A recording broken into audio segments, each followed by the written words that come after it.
কবি কৃষ্ণমন্ডল। যেদিন আমি প্রথম জন্ম আলো ছেড়ে ধরাতে এলাম, এসে জানলাম না, আলো কালো অন্ধকার নিয়ে জন্মেছি। কারণ আমি মেয়ে। আমি মেয়ে বলে মা তো ভয়েই সিটিয়েছিল বিছানার এক পাশে।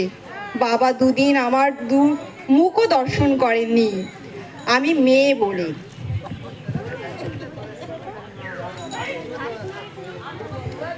দাদু মিষ্টিগুলো ধুত্তর বলে যেমন দিল মাছ পুকুরে, আমি মেয়ে বলে। ঠাম্মি মুখ বেঁকিয়ে পাড়ায় পাড়ায় বলে বেড়ালো কি আমার হবে। খরচের জোগাড় হয়েছে আবার।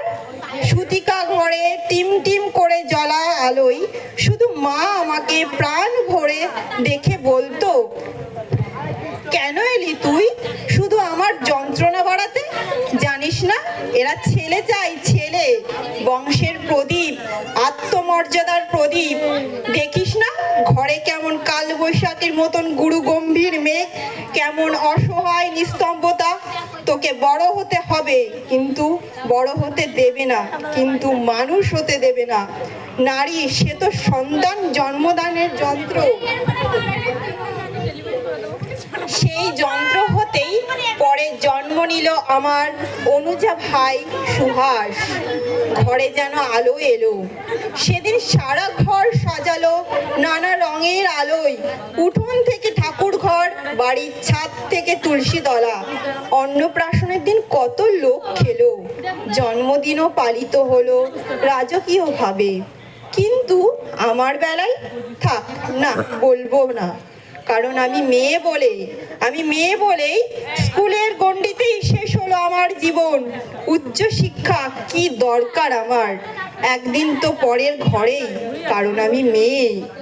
ভাই বড় হলো, তাই উচ্চ শিক্ষা পেল। দিনের পর দিন রাত করে বাড়ি ফিরলে বাবা চুপ করে থাকতো। অথচ শৃঙ্খলার সমস্ত বেড়ি আমার পায়ে বাঁধা ছিল, কারণ আমি মেয়ে। রঙিন মেঘের মাঝে সূর্যাস্তের অপরূপ দৃশ্য দেখার সৌভাগ্য আমার হয়নি কখনো। তার আগেই বন্দী হতে হতো রক্ত শাসনের চার দেওয়ালের মাঝে, কারণ আমি মেয়ে। আমি মেয়ে বলেই স্বামীর পরকীয়তার মুখ বুজে মেনে নিতে হয়। পুরুষরা নাকি অমনই হয়, তাকে বেঁধে রাখার দায়িত্ব আমার। ঠাম্মি তাই বলেছিল।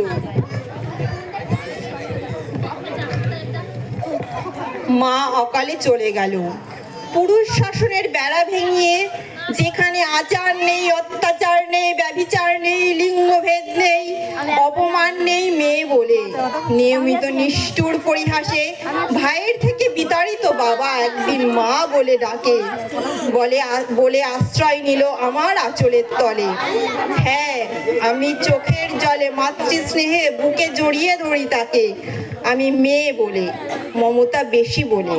অথচ সেই প্রাগৈতিক হাসিক যুগ থেকেই যুগান্তরের কঠিন পথ হেঁটে আমি জেনে এসেছি আলো। আমার গর্ভ থেকেই জন্ম নিয়েছে লিঙ্গন।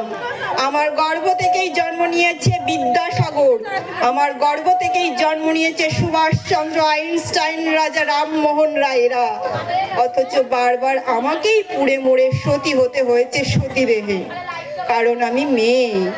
সতী করার বাসনাটা আজ হয়তো নেই আমার, কিন্তু দহনটা আজও আছে, অন্যভাবে, অন্য রূপে। কিন্তু একদিন নারীর ঠোঁট রেঙে উঠবে রক্ত নিয়ে। কলঙ্কর ঘোমটা ছিঁড়ে উন্মুক্ত হব জলে, স্থলে আর উন্মুক্ত আকাশে। অসামান্য পদভাবে কেঁপে উঠবে ধরিত্রী। দারুণ জ্যোতিপুঞ্জে উন্নাসিত হবে চারিদিক। নবালোকে নব দিগান্তরে উন্মোচন হবে আবার। সবাই আতঙ্কে স্তব্ধ হয়ে দেখতে থাকবে রণচণ্ডী মূর্তি ধারিত্রী একবিংশ শতাব্দীর নারী শক্তিকে। সমস্ত শৃঙ্খলতার লিঙ্গভেদ ভেঙে চুরমার করে দিয়ে তোমরা দেখবে পুরুষ।